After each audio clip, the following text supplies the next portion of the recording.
Magandang araw po sa inyong lahat mga kababayan at welcome back dito po sa PNR at ito nga mga kribi natin. Halaka, nabisto na si Akop. Nako, eto na, inaantay ng lahat.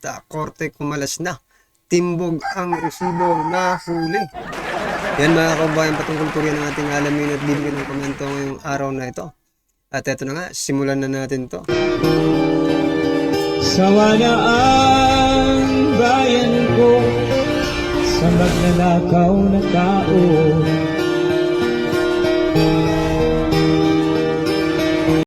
Ito ang breaking news ngayon. Viral ngayon sa mundo ng social media. Sadyang baliktad na talaga ang panahon. Kung sino pa ang may bahid ng di mabuti, ay siya pang tila nagmamalinis. At kung sino pang malinis, siya pa ang nililitis. Correct. Romeo Acop tumiklop matapos binanatan ni Ombudsman Samuel Martires matapos itong questionin ang naging performance ng tanggapan ng Ombudsman. Pero bago tayo magpatuloy mga kapanig, kung bago ka pala, So yun mga kababayan, parang lahat na lang po ng departamento sa ating gobyerno ay pinakikialaman nitong Tuwadcom na ito. Pwede sila na lang din ang maging ombudsman, no? Sila na ang maging NBI, PNP at korte ng ating bansa. Total, lahat naman gusto nilang pakialaman at gusto rin nilang sila lagi ang maging tama, mga kababayan. Kaya dapat lang talagang ano ba? Gusto niyo ba talagang kayo nang maging gobyerno? Oo, tanggalin na natin itong mga ibang departamento para isa na lang po ang babayaran ng ating gobyerno, di ba?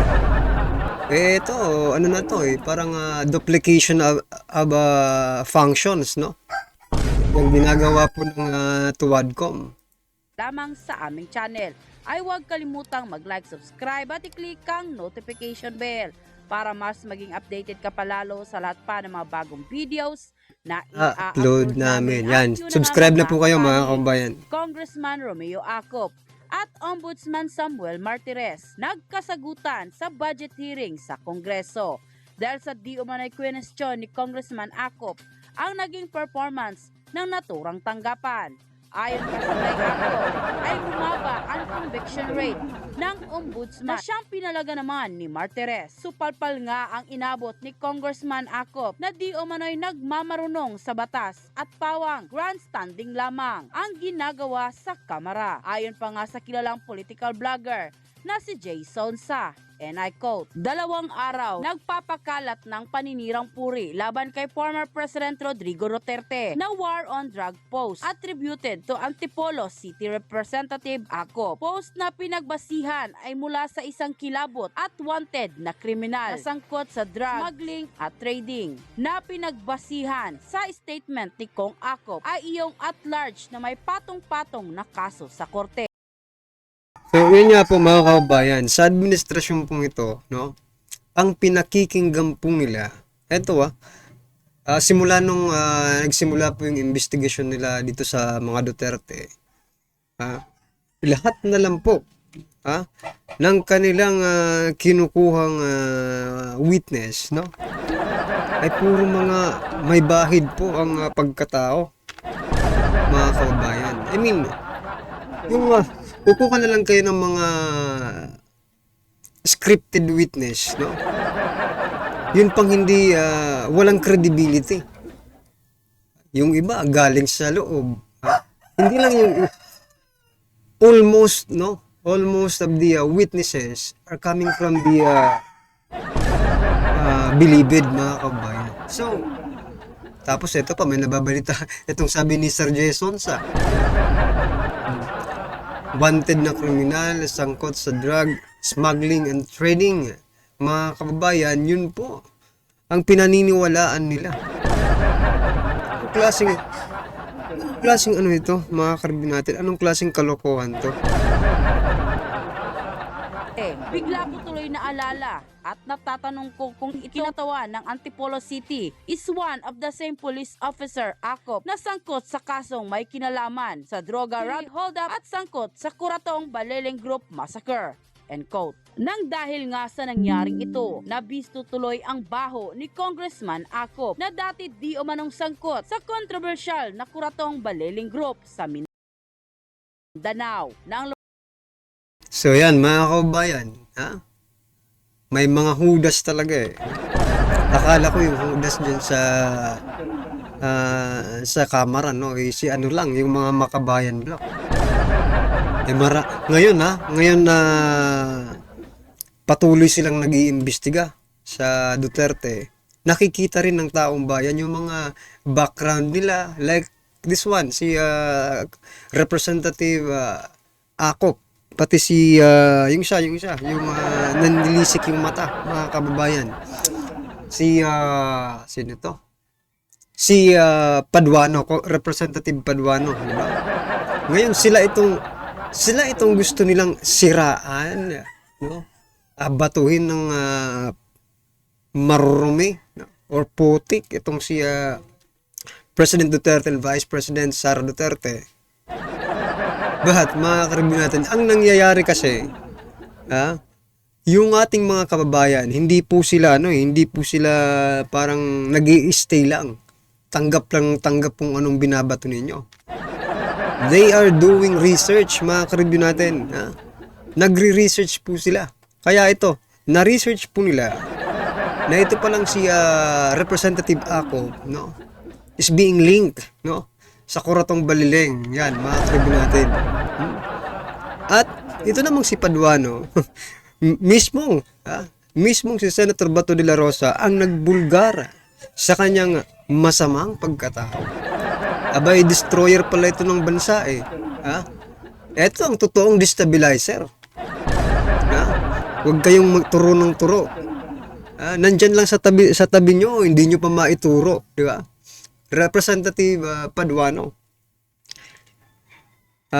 become, no, destroyer of the country. Sabi po yan ni Senator Bato de la Rosa. lumabas nga ang balitang ito ay di mapigilan ng marami sa ating mga kababayan ang magbigay ng kanilang hinaing at komento sa mundo ng social media. At ayon pa sa kanila, ombudsman ang may karapatan na imbestigahan ang mga government official, hindi ang Congress. Ibig kong sabihin, tagagawa ng batas ang Congress. Alam ko po kung bakit nila binabanatan ngayon ng ombudsman, mga kababayan, no?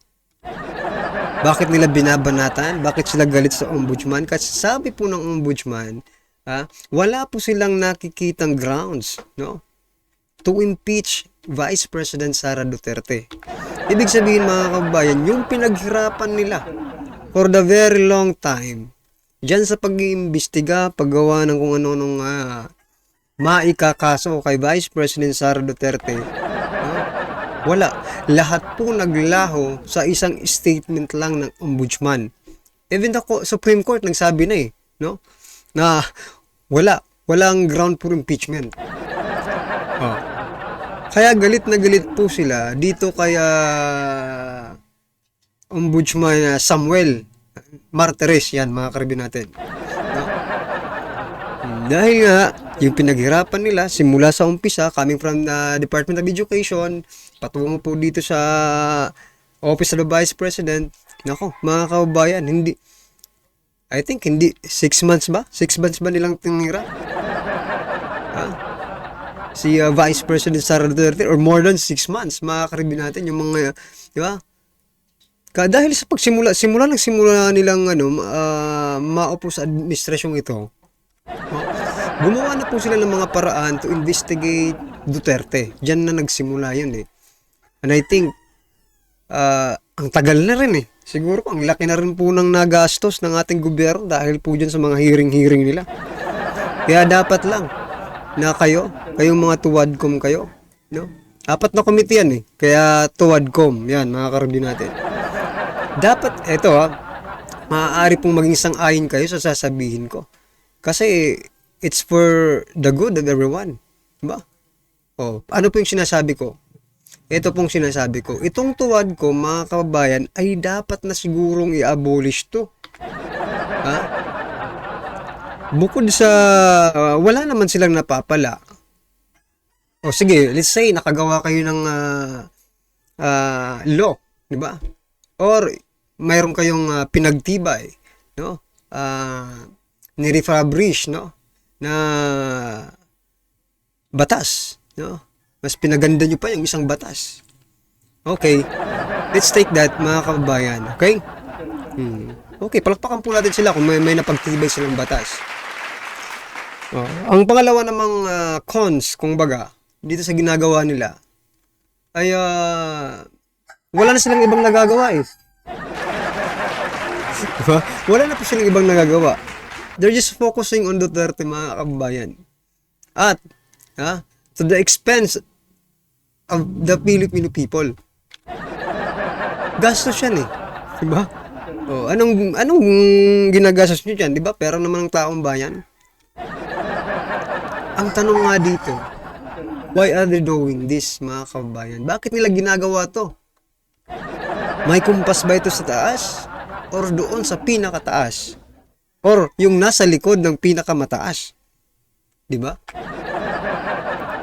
At imbestigahan ang Quadcom ng Congress kung ito ba nakasaad sa Constitution Law na itong committee parang Supreme Court kung manghatol. Ngayon pala, isang Tama. miyembro may kaso sa balilinggang. Mabuti, alam ni Ako ang Pinas. Kayo dapat na gumawa ng batas tungkol sa mga magnanakaw sa kaban ng bayan. Ang tanong, makagawa na ba kayo ng batas, Akop? Trabaho ninyo ang gumawa ng batas. Akop, mahiya ka sa mga nakaraan mo. Huwag kang magmalinis. Ang Kongreso dapat imbestigahan ang confidential budget at ang lifestyle check kung bakit sobrang yaman ng mga congressman. So yan, mga karibyo natin, challenge po. Lifestyle check daw. Dito sa mga congressman, especially, dito po sa mga congressman representative na miyembro ng Tuwadcom. Diba? Dapat, I think, dapat siguro, no? Kasi kung makapag-usisa sila or makapag-investigate sila dito kay Vice President Sara Duterte, parang sukdulan na. Diba? To the last drop na yan. Kaya dapat siguro, mga kabayan, it's time. Dito sa ombudsman, rest bakan nyo naman po. Rest bakan nyo na tong si Congressman Akop and the rest of the gang. Diba? Ombudsman, diba? Ombudsman po yung departamento na pwedeng mag-imbestiga, mag-lifestyle check sa mga politiko. Tama ba, mga kababayan? Kasi wala na po yung nung very start of this administration, tinanggal na po nila yung Presidential Anti-Corruption Commission na pinamumunuan po ni dating Secretary Belica. Diba? Yung President Duterte. Naalala niyo po, mga kababayan. So, in the very start, no, sa beginning pa lang ng administrasyong ito, they abolish, no, the PACC or Presidential Anti-Corruption Commission. Kaya ito ngayong nangyayari sa lahat ng departamento. Walang lookout, check and balance, wala pong walang nagbabantay sa kanila, kumbaga. Walang pusa. Puro lang mga daga. Halos tumaas masyado ang conviction rate ngayon kasi halos lahat na raw ng mga empleyado ng upper at lower house. Iba na ang laro para malaman ng buong sambayanan ang katotohanan sa pangungurakot sa Pag-usapan sambayanan. naman natin End ngayon quote. si Congressman Benny Abante, yung kanyang Isa pa to. re-election bid sa 6 Isa pa ito si Abante, mga Manila. kababayan. Kumusta ang kanyang chances of winning his re-election? Mayroong post si Jay Sonsa 12 hours ago. Sabi niya, latest from Manila. Mukhang maghahait ng balbas at bigote iyong mamang pastor ng Manila 6 District. Akala ko ako yung sinasabi dito ni General Macanas. Nako, bahaba na to. Pero, kasi ang bilis ang bilis tumubo nito, mga kababayan, no? Hirap naman, araw-arawin mo to, baka pati balat mo madala na. Ito pala si Pastor Bishop Benny Abante pala. Pinandidilatan kasi ni Kabeni at nilalabasan ng dila iyong mga panilenyo. Ayan tuloy. So let's not finish the video mga karibin natin. Ito na lang, kayong taga Manila, no? What do you think, no? About this Pastor Bishop Abante? Kayo po nandyan kayo po ang nakakaalam kung ano po, paano po sila magtrabaho. At nakikita nyo naman, national television, yung, diba? Mas malapit kayo, kumbaga. Oh. You know the grounds, kung anong ginagawa ni Pastor Abante dyan, okay? Wala na yung mga kabayan, naman po ang inyong reaksyon, opinion patungkol po sa video ito, i-comment lang po sa baba para at least alam po ng ating mga kabayan ang inyong opinion. Maraming salamat po. Sawa na ang bayan ko sa magnanakaw na tao.